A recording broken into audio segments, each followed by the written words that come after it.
So guys, gagawa kami ng merienda ngayon. So, marami kasi kaming tirang gulay.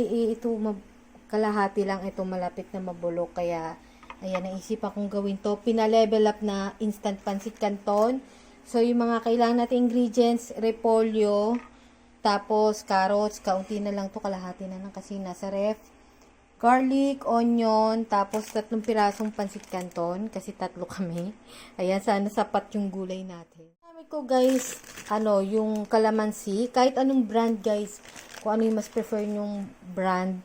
Tapos kahit anong flavor, kung gusto nyo chili mansi, kung gusto nyo yung maanghang, o yung plain lang, ito calamansi yung naisipan kong gamitin for today. So nagpapainit na ako ng tubig, lulutuin muna kasi natin guys yung noodles. Tapos, iset aside nyo muna yung mga seasoning o yung mga pampalasa. And guys, nakalimutan ko rin pala, kailangan din natin ng isang Aji Ginisa flavor seasoning mix. Hindi naman natin to ilalahat, so pampalasa lang. Guys, nilagay ko na yung noodles. So, ayan, balikan ko kayo guys kapag kumulo na to at lumambot na. Na guys, yung ating noodles, malapit na siyang kumulo. Pag nag-boil na yan guys, iahon nyo na kaagad kasi ayaw naman natin ma-overcook yung noodles dahil isasalang pa natin siya ulit mamaya. So, para pa rin siya, hindi lamog. Ayan, malapit nang kumulo. Ayan, pag kumulo, lagay nyo na kaagad sa strainer. Ayan guys, nagbo-boil na siya. Patayin ko na tapos strainer na natin. Ayan siya.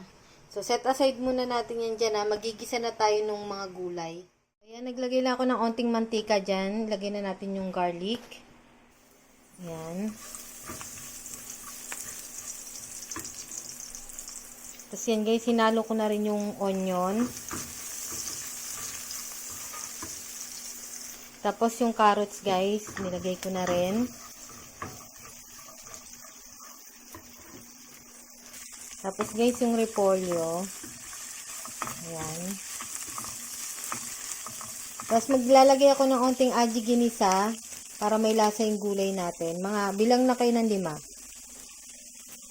1, 2, 3, 4, 5. Ayan, okay na yon. Kung wala kayong Aji Ginisa, kahit salt and pepper na lang. Kaya lang kasi masarap kasi sa pansit ang Aji Ginisa. Nasubukan na namin yun. Masarap siyang ipanghalo pag nagluluto ng mga pansit. Okay, sinet aside ko lang muna yung gulay kasi onti lang yung gulay natin. Tapos, hininaan ko yung apoy guys sa mahina lang para hindi man ma-overcook yung noodles. Ibabalik natin dito sa kawali. Tapos, lalagyan na natin yung mga seasonings. Ayan, lalagyan na yung mga seasonings.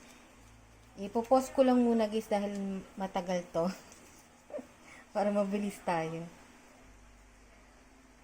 So, ayan guys, nalagyan na namin seasoning. Mix lang. Inaan nyo lang yung apoy para hindi ma-overcook yung inyong noodles. Ayan.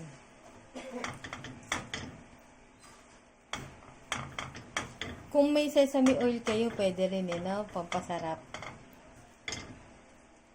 Ayan.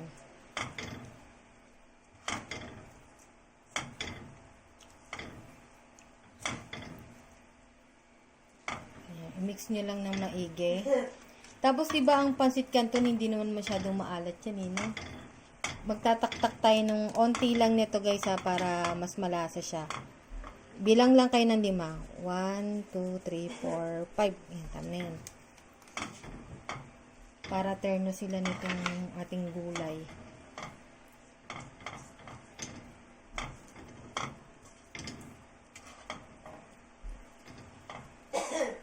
Ayan guys, pag na-mix nyo na, saka na natin i-add yung ating gulay. Ayan, mix na. Mix na rin. Para malagyan din yung ibang part.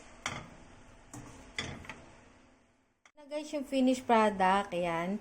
I-try nyo siya. Inati ko na sa 3 kasi kakain na sila. So, ayan. Sarap. Sarap. Ayan ma, okay ba? Sarap?